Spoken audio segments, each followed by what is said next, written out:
Condoleezza Rice, the woman and the leadership. Condoleezza Rice grew up in Birmingham, Alabama during the height of the civil rights violence. Her best childhood friend, Denise McNair, died in a famous bombing of the 16th Street Baptist Church in 1963. It was a scary place. Her great-grandmothers were slaves. Parents both teachers and deeply religious.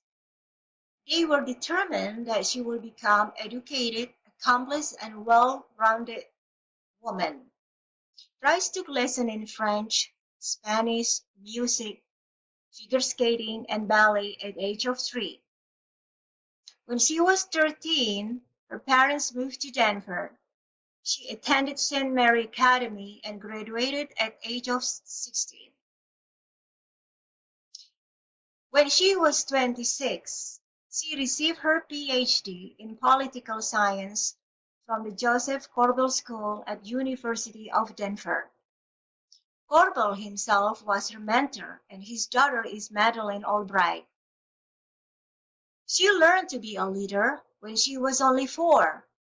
She was president of her family and had authority with confidence to make decisions. She was elected every year. Condoleezza Rice believed leadership began with integrity. A leader must recognize the leadership qualities in others. A leader must develop their followers' skills. Condoleezza Rice found her value and her voice in Birmingham with the help of her parents and set an example of her achievements. She was very disciplined and focused in everything she did. She was taught by her parents the importance of education and to strive for the best she could attain. Her parents were determined that she had to be excellent and high expectation for herself. They always told her to be twice as good as others. She said there was no excuse for poor performance in anything.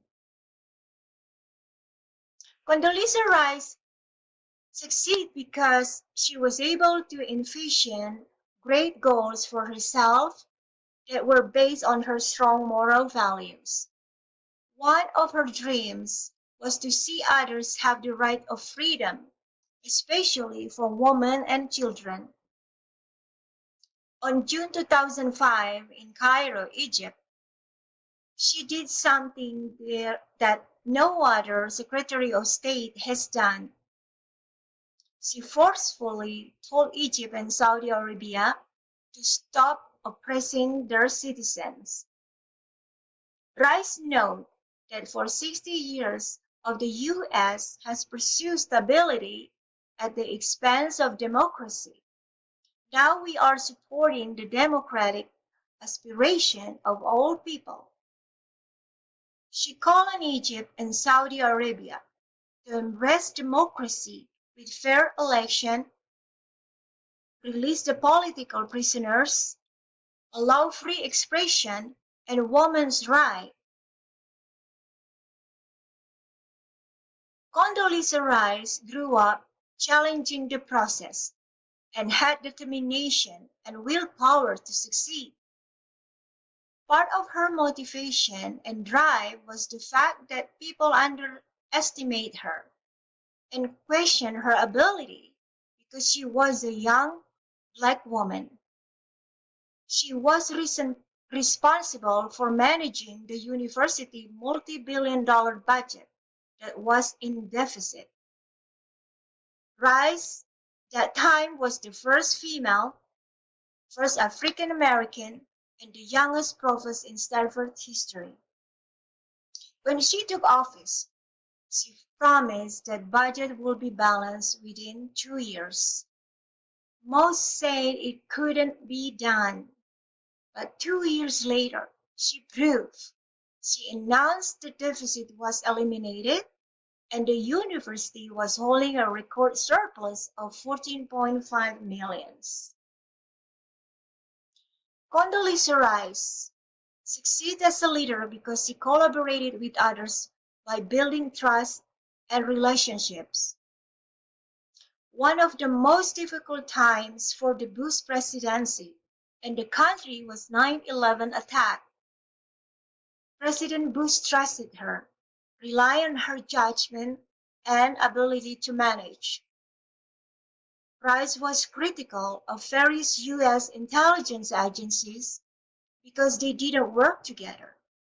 They didn't share information because they didn't trust one another. Following 9/11, she addressed this problem by building trust among those agencies and their leaders. Today, our intelligence agencies work together and rely on each other.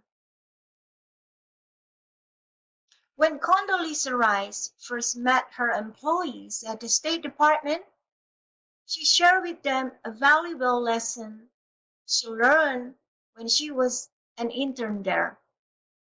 She joked, "Always be nice to your interns. You never know where they are going to end up."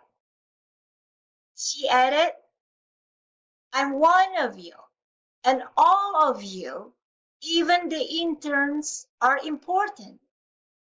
There are no unimportant jobs here." She also worked with Secretary of Education Anna Duncan and others in the video for girls that encouraged them to be strong and ambitious and not to be afraid to be a leader. And she praises millions of citizens in the Middle East for voicing their desire for liberty and democracy, especially for women. So that's it for me. I hope you enjoy my presentation and I wish a great weekend for you. Bye bye.